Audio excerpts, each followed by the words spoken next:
عليكم ورحمة الله وبركاته. النهاردة هناخد أول درس من الوحدة الثالثة للصف الثالث الإعدادي، دراسات اجتماعية. مصر تحت ظل الحكم العثماني. الدرس الأول بيتحدث عندنا عن مصر بين المماليك والعثمانيين في أواخر القرن الخامس عشر وأوائل القرن السادس عشر. شهد العالم الإسلامي صراعا بين ثلاثة قوى، ألا وهي القوة في المماليك، والقوى الصفوية، والقوى العثمانية. الدولة المملوكية والدولة الصفوية والدولة العثمانية. وسوف نأخذ تلك القوى بجزء من التفصيل. يلا بينا. أولا الدولة المملوكية. لقد قامت الدولة المملوكية في مصر. وضمت بلاد الشام والحجاز وجزء من الساحل الأفريقي الشرقي المطل على البحر الأحمر. يبقى عرفنا أن الدولة المملوكية قامت في مصر وضمت ضمت الحجاز والشام وجزء من الساحل الأفريقي الشرقي المطل على البحر الأحمر.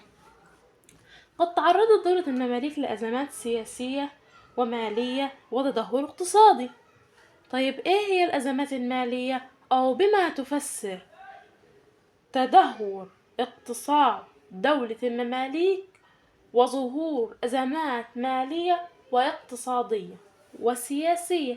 يلا بينا نشوف ايه السبب. أولا اكتشاف البرتقال طريق رأس الرجاء الصالح عام 1498. طيب ايه اللي أثر على الأزمة المالية في مصر؟ أثر في طريق رأس الرجاء الصالح. معروف أن طريق رأس الرجاء الصالح كانت التجارة بتقوم من خلال دولة المماليك، وكانوا بياخدوا أموال. يعني دولة المماليك كانت بتاخد أموال علشان تمر التجارة من عندها وتروح للشرق، تروح للهند، تيجي من أوروبا وتروح للهند. فكانوا بياخدوا أموال.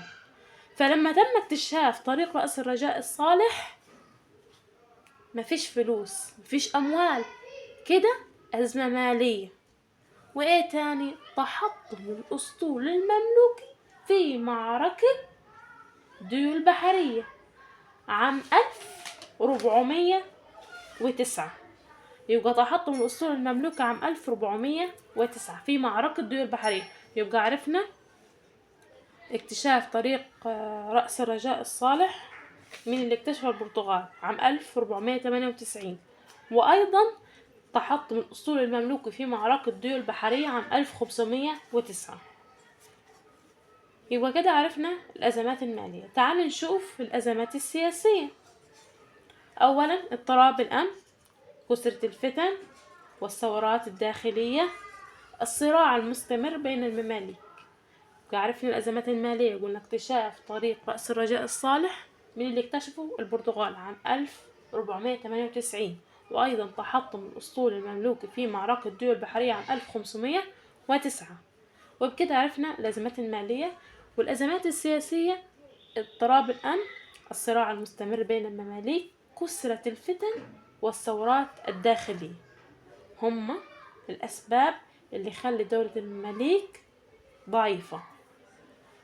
هناك ظهور قوى أخرى وهي الدولة الصفوية. الدولة الصفوية مركزها بلاد الفرس وهي إيران حاليا. يبقى عرفنا أن الدولة الصفوية مركزها بلاد الفرس. طيب إيه عاصمتها؟ العاصمة تسمى تبريز. عاصمة الدولة الصفوية تسمى تبريز، وهي تدين للمذهب الشيعي.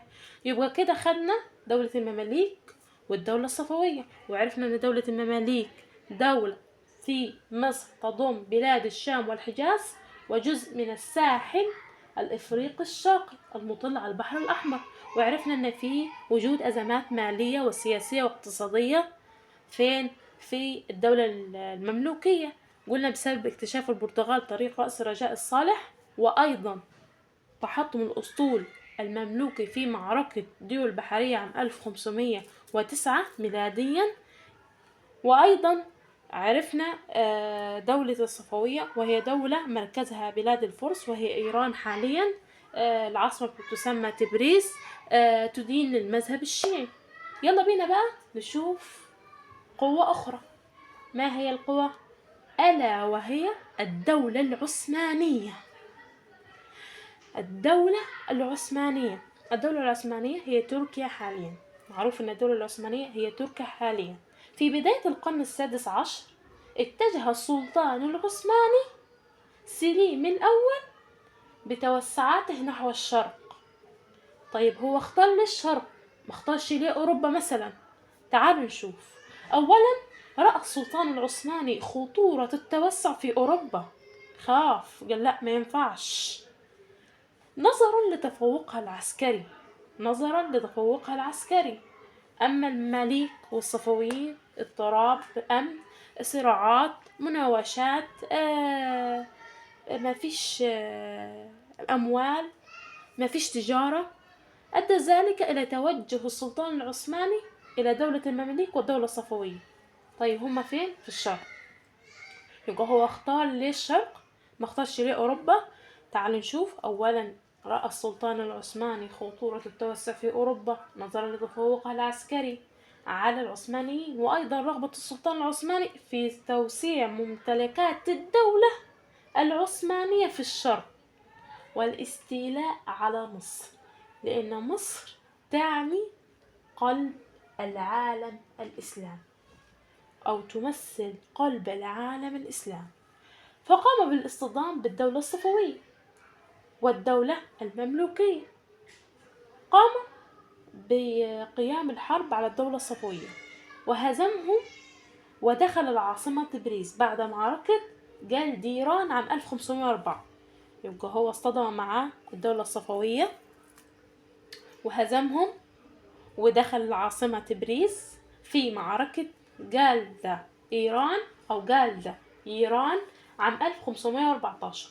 وأيضا هزم الدولة المملوكية واستولى على مصر